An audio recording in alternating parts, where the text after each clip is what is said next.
அல்லேலூயா. ஆண்டவருடைய நாமம் மகிமைப்படுவதாக. இந்த நாளிலும் ஆண்டவர் நம்மை வழிநடத்தி வருகிறார். கர்த்தருக்கு ஸ்தோத்திரம். இன்றைக்கு நாம் வாசிக்க வேண்டிய வேத பகுதி உபாகமத்தின் புத்தகம், உபாகமம் 25ஆம் அதிகாரம். உபாகமத்தின் புத்தகம் 25ஆம் அதிகாரம். ஆண்டவர் இந்த வார்த்தையின் மூலமாய் தேவன் நம்மை ஆசீர்வதிப்பாராக. மனிதர்களுக்குள்ளே வழக்குண்டாய் அவர்கள் நியாயம் விசாரிக்கப்பட நியாயஸ்தலத்தின் வந்தால் நியாயாதிபதிகள் நீதிமான் என்றும் குற்றவாளி என்றும் தீர்க்க கடவர்கள். குற்றவாளி அவர் அடிகளுக்கு பாத்திரவானால் நியாயாதிபதி அவனை கீழே கிடக்க பண்ணி அவன் குற்றத்திற்குள் தக்கதாய் தனக்கு முன்பாக கணக்கின்படி அவனை அடிக்கப்பட கடவன். அவன் 40 அடி வரைக்கும் அடிக்கலாம். அவனை அதிலும் அதிகமாக அடிக்கிறதுனால் உன் சகோதரன் உன் கண்களுக்கு முன்பாக நீசனாய் தோன்றுவான். அதனால் அவனை அதிகமாக அடிக்க வேண்டாம். போரடிக்கிற மாட்டை வாய் கட்டாயாக. சகோதரர் ஒன்றாய் குடியிருக்கும்போது அவர்கள் ஒருவன் புத்திரர் சந்தானம் இல்லாமல் மரித்தவனுடைய மனைவி புறத்தில் இருக்கிற அந்நியனுக்கு மனைவியாக்கக்கூடாது. அவருடைய புருஷன் சகோதரன் அவனை தனக்கு மனைவியாக கொண்டு அவனிடத்தில் சேர்ந்து புருஷனுடைய சகோதரன் செய்ய வேண்டிய கடமையை செய்ய கடவன். மரித்த சகோதரனுடைய பேர் இஸ்ரவேலில் அற்றுப்போகாதபடி அவன் பேரை அவன் பெரும் தலைப்பிள்ளைகளுக்கு தரிக்க வேண்டும்.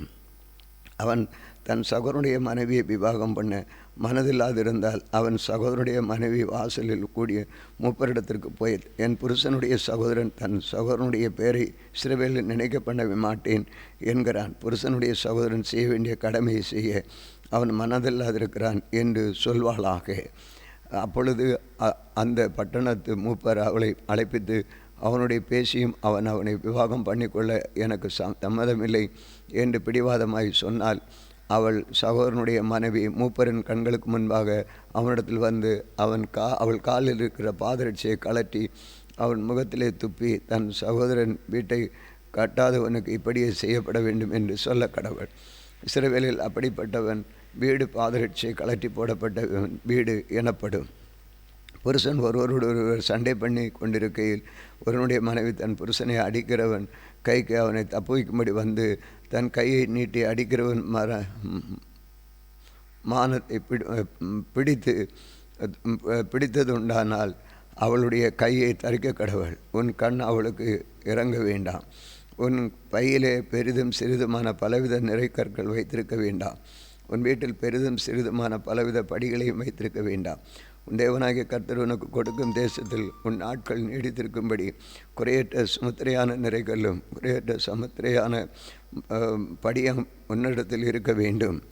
இவைகள் முதலான அநியாயத்தை செய்கிறவன் எவனும் உன் தேவனாகிய கர்த்தருக்கு அருவருப்பானவன்.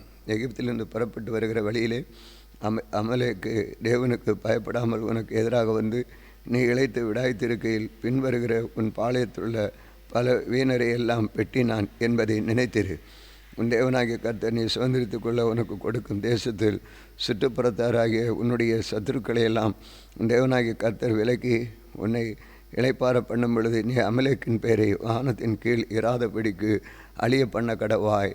இதை மறக்க வேண்டாம். 26ஆம் அதிகாரம். தேவனாகிய கர்த்தர் உனக்கு சுதந்திரமாக கொடுக்கும் தேசத்தில் நீர் போய் சேர்ந்து அதை கட்டி கொண்டு அதில் வாசம் பண்ணும் பொழுது உன் தேவனாகிய கர்த்தர் உனக்கு கொடுக்கும் உன் தேசத்தில் நீ பயிரிடும் நிலத்தின் கனிகளெல்லாம் முந்தின பலனை எடுத்து ஒரு கூடையில் வைத்து உன் தேவனாகிய கர்த்தர் தமது உன் நாமம் விளங்கும்படி தெரிந்து கொண்டிருக்கும் ஸ்தானத்திற்கு போய் அந்நாட்களில் இருக்கும் ஆசாரியரிடத்தில் சென்று அவனை நோக்கி, கர்த்தர் எங்களுக்கு கொடுக்க நம்முடைய பிதாக்களுக்கு ஆணையிட்ட தேசத்தில் வந்து சேர்ந்தேன் என்று இன்று நம்முடைய தேவனாகிய கர்த்தருடைய சந்நிதியில் அறிக்கை எடுக்கிறேன் என்பாயாக. அப்பொழுது ஆசாரியன் அந்த கூடையை உன் கையிலிருந்து வாங்கி அதை உன் தேவனாகிய கர்த்தரின் பலிபீடத்துக்கு முன்பாக வைக்க கடவன். அப்பொழுது நீ உன் தேவனாகிய கர்த்தருடைய சந்நிதியில் நின்று வசனத்தை சொல்ல வேண்டியது என்னவென்றால், என் தகப்பன் அழிவுக்கு நேரான சீரியா தேசத்தானாக இருந்தான். அவன் கொஞ்சம் ஜனங்களோடு எகிப்துக்கு போய் அவிடத்துக்கு பரதேசாய் சஞ்சரித்து அங்கே பெரிய பலத்த திரட்சியான ஜாதியானான். எகிப்தியர் எங்களை ஒடுக்கி எங்களை சிறுமைப்படுத்தி எங்கள் மேல் கடினமான வேலையை சுமத்தின பொழுது எங்கள் பிதாக்களின் தேவனாகிய கர்த்தரை நோக்கி கூப்பிட்டோம்.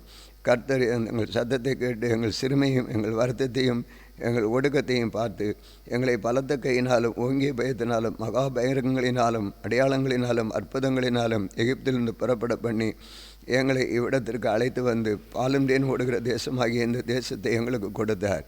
இப்பொழுதும் இதோ கர்த்தாவே, தேவரீர் எனக்கு கொடுத்த நிலத்தினுடைய கனிகளை முதற் பலனை கொண்டு வந்தேன் என்று சொல்லி அதை உன் தேவனாகிய கர்த்தருடைய சந்நிதியில் வைத்து உன் தேவனாகிய கர்த்தருடைய சந்நிதியில் பணிந்து நீயும் லேவியனும் உன்னிடத்தில் இருக்கிற பரதேசியும் உன் தேவனாகிய கர்த்தர் உனக்கும் உன் வீட்டாருக்கும் அனுக்கிரகம் பண்ணின சகல நன்மைகளின் நிமித்தம் சந்தோஷப்படுவீர்களாக.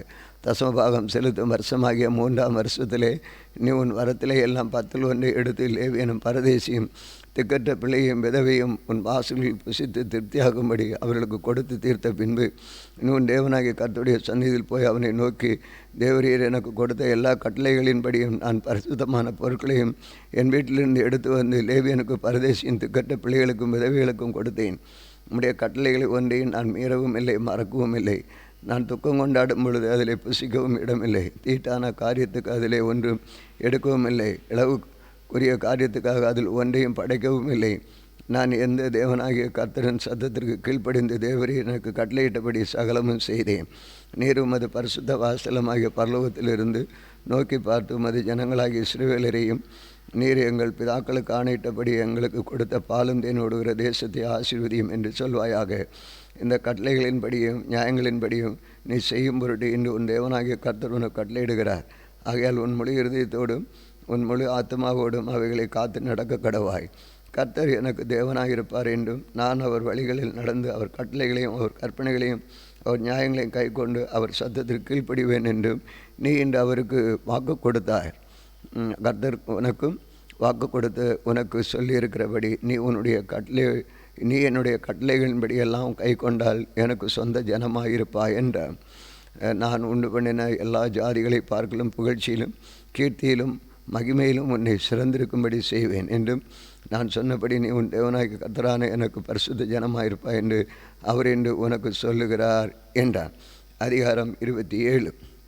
பின்பு மோசே இஸ்ரவேலின் 30 கோடி இருக்கையில் ஜனங்களை நோக்கி, நான் இன்று உங்களுக்கு விதிக்கிற கட்டளைகள் எல்லாம் கை கொள்ளுங்கள். உன் தேவனாகிய கர்த்தர் உங்களுக்கு கொடுக்கும் தேசத்திற்கு நீ போக யோர்தானை கடக்கும் நாளில் நீ பெரிய கல்லுகளை நாட்டி அவைகளுக்கு சாந்து பூசி உன் பிதாக்களின் தேவனாகிய கர்த்தர் உனக்கு சொன்னபடி உனக்கு கொடுக்கும் பாலும் தேனும் ஓடுகிற தேசத்துக்குள் பிரவேசிக்கும்படி நீ கடந்து போன பின்பு இந்த நியாயப்பிரமாண வார்த்தைகள் யாவையும் அவைகளில் எழுத கடவாய். மேலும் நீங்கள் யோர்தானை கடந்த பொழுது இன்று நான் உங்களுக்கு கட்டளையிட்டபடி அந்த கல்லுகள் ஏவாள் மலையிலே நாட்டி அவைகளுக்கு சாந்து பூசி அங்கே இருப்பு ஆயுதங்களைப்பட்ட கற்களாலே உங்கள் தேவனாகிய கர்த்தருக்கு ஒரு பலிபீடத்தை கட்ட கடவாய். நீ உன் தேவனாகிய கர்த்தரின் பலிபீடத்தை முழு கற்களாலே கட்டி அதன் மேல் உன் தேவனாகிய கர்த்தருக்கு சர்வாங்க தகன பலிகளையும் சமாதான பலிகளையும் இட்டு உன் தேவனாகிய கர்த்தருடைய சந்நிதியில் புசித்து சந்தோஷமாயிருந்து அந்த கல்லுகளில் இந்த நியாயப்பிரமாணத்தின் வார்த்தைகள் எல்லாம் துலக்கமாய் எழுதப்பட கடவாய் என்று கட்டளையிட்டான். பின்னும் மோசே லேவியராகிய ஆசாரியர்களும் கூட இருக்கையில் இஸ்ரவேலில் எல்லாரையும் நோக்கி, இஸ்ரவேல் கவனித்து கேள், இந்நாளிலே உன் தேவனாகிய கர்த்தர் ஜனமாவாய். ஆகையால் நீ உன் தேவனாகிய கர்த்தருடைய சத்தத்திற்கு கீழ்ப்படிந்து இன்று நான் உனக்கு விதிக்கிற அவருடைய கற்பனைகளின்படியும் அவருடைய கட்டளையின்படியும் செய்வதா என்று எழுதி சொன்னார்.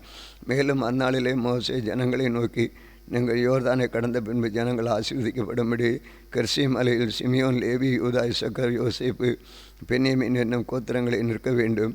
சாப கூறப்படும் பொருட்டு ஏவாள் மலையிலே ரூபன், காத், ஆசேர், செபுலோன், தான், நப்தலி என்னும் கோத்திரங்கள் நிற்க வேண்டும். அப்பொழுது லேவியர் உரத்த சத்தமிட்டு இஸ்ரவேலை மனிதர் எல்லாரையும் பார்த்து, கர்த்தருக்கு அருவருப்பான காரியமாகிய தொழிலாளிகளுடைய கைவேலையான செய்யப்பட்டதும் வார்ப்பிக்கப்பட்டதுமான யாதொரு விக்கிரத்தை உண்டு பண்ணி ஒளிப்படத்தில் வைக்கிறவன் சபிக்கப்பட்டவன் என்பார்களாக. அதற்கு ஜனங்கள் எல்லாரும் பிரதித்திரமாக ஆமேன் என்று சொல்ல கடவர்கள். தன் தகப்பனையும் தன் தாயும் தூசிக்கிறவன் சபிக்கப்பட்டவன் என்பார்களாக. ஜனங்கள் எல்லாரும் ஆமேன் என்று சொல்ல கடவர்கள். பிறனுடைய எல்லைக்குரிய ஒற்றியை போடுகிறவன் சபிக்கப்பட்டவன் என்று சொல்வார்களாக. ஜனங்கள் எல்லாரும் ஆமேன் என்று சொல்ல கடவர்கள். குருடனை வழி தப்பி செய்ய போகிறவன் சபிக்கப்பட்டவன் என்று என்பார்களாக.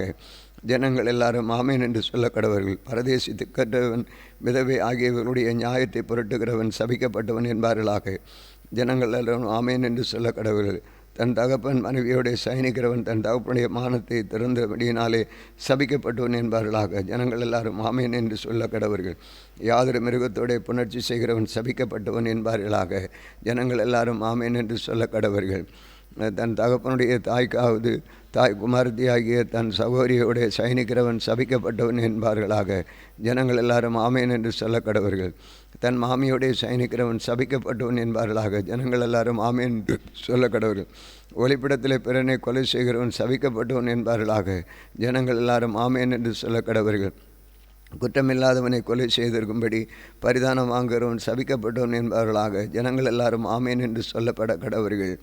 இந்த நியாயப்பிரமாண வார்த்தைகள் எல்லாம் கை கொண்டு நடவாதபடியால் சபிக்கப்பட்டவன் என்பார்களாக. ஜனங்கள் எல்லாரும் ஆமேன் என்று சொல்ல கடவர்கள். ஆம். வாசிக்க வேண்டிய வேத பகுதியை வாசித்தோம். கர்த்தர் இந்த நாளிலும் இதை நமக்கு ஆசீர்வதித்து வருவாராக. நாம் ஜெபிப்போம். அன்பின் ஆண்டவரே, இந்த வேளையிலும் நம்முடைய நாமம் மையப்படுவதாக அப்பா. இந்த வேத வாசிப்பின் மூலமாக நீர் எங்களோடு இடைப்பட்டபடியால் உமக்கு ஸ்தோத்திரம். இந்த நாள் ஆசீர்வதிக்கப்பட்ட நாளாக நம்முடைய கிருபை எங்களோடு இருக்கட்டும். பேலன்ஸ் தாரும். தேர்வு எழுதுகிற பிள்ளைகளுக்கு தேர்வு எழுத கிருபை தாரும். போக்கிலும் மரத்திலும் கூட இரும். பரிசுத்தாவினுடைய ஆண்டவரை பாதுகாவல் ஒவ்வொரு மேலும் இருக்கட்டும். இயேசு கிறிஸ்துவின் நாமத்தில் வேண்டிக் கொள்கிறோம் பிதாவே, ஆமென். இந்த நாளிலும் எங்களுக்கு விரோதமாய் கிரியை செய்கிற சகல அந்தகார வல்லமையின் ஆவிகளையும் நசனாய் இயேசு கிறிஸ்துவின் நாமத்தில் கடிந்து கட்டுகிறோம். ஆமென், ஆமென்.